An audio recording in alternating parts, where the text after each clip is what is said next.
Papotage d'enfants. Dans la maison d'un marchand, de nombreux enfants se réunirent un jour, des enfants de familles riches, des enfants de familles nobles. Monsieur le marchand avait réussi, c'était un homme érudit puisque jadis, il était entré à l'université. Son père qui avait commencé comme simple commerçant, mais honnête et entreprenant, lui avait fait lire des livres. Son commerce rapportait bien et le marchand faisait encore multiplier cette richesse. Il avait aussi bon cœur et la tête bien en place, mais de cela on parlait bien moins souvent que de sa grosse fortune. Se réunissaient chez lui des gens nobles, comme on dit, par leur titre, mais aussi par leur esprit, certains même parlaient d'eux à la fois mais d'autres ni par l'un ni par l'autre. En ce moment, une petite soirée d'enfants y avait lieu, on entendait des enfants papoter, et les enfants n'y vont pas par quatre chemins.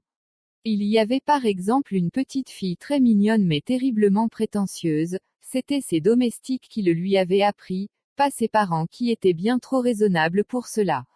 Son père était majordome, c'était une haute fonction et elle le savait bien. Je suis une enfant de majordome, se vantait-elle. Elle pouvait aussi bien être la fille des Tartampions, on ne choisit pas ses parents. Elle raconta aux autres qu'elle était noble, et affirma que celui qui n'était pas bien né n'arriverait jamais à rien dans la vie. On pouvait travailler avec assiduité, si l'on n'est pas bien né on n'arrivera à rien. Et ceux dont les noms se terminent par scène, proclama T.L., ne pourront jamais réussir dans la vie. Devant tous ces scènes et scènes, il n'y a plus que poser ses mains sur les hanches et s'en tenir bien à l'écart. Et aussitôt elle posa ses jolies petites mains à sa taille, les coudes bien pointus pour montrer aux autres comment il fallait traiter ces gens-là.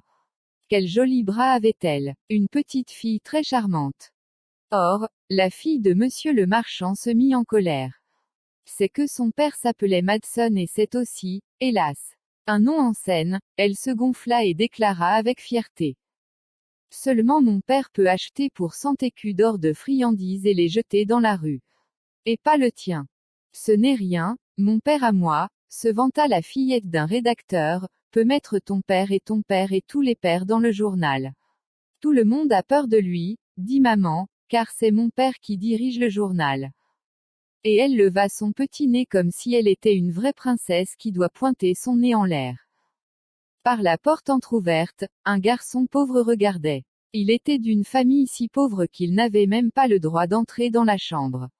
Il avait aidé la cuisinière à faire tourner la broche et, en récompense, on l'autorisait à présent à se placer pour un petit moment derrière la porte pour regarder ses enfants nobles, pour voir comme ils s'amusaient bien, c'était un grand honneur pour lui.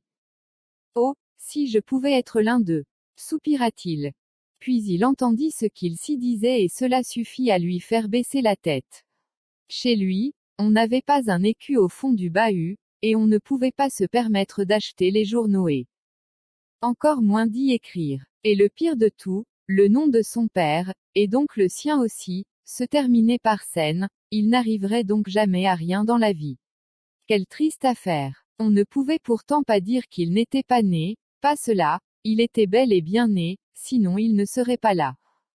Quelle soirée. Quelques années plus tard, les enfants devinrent adultes. Une magnifique maison fut construite dans la ville. Dans cette maison, il y avait plein d'objets somptueux, tout le monde voulait les voir, même des gens qui n'habitaient pas la ville, venaient pour les regarder. Devinez à quel enfant de notre histoire appartenait cette maison. Eh bien, la réponse est facile. Ou plutôt pas si facile que ça. Elle appartenait au pauvre garçon, parce qu'il était quand même devenu quelqu'un bien que son nom se terminât en Sen, il s'appelait Thorvaldsen. Et les trois autres enfants. Ces enfants remplis d'orgueil pour leur titre, l'argent ou l'esprit. Ils n'avaient rien à s'envier les uns aux autres, ils étaient égaux. Et comme ils avaient un bon fond, ils devinrent de bons et braves adultes. Et ce qu'ils avaient pensé et dit autrefois.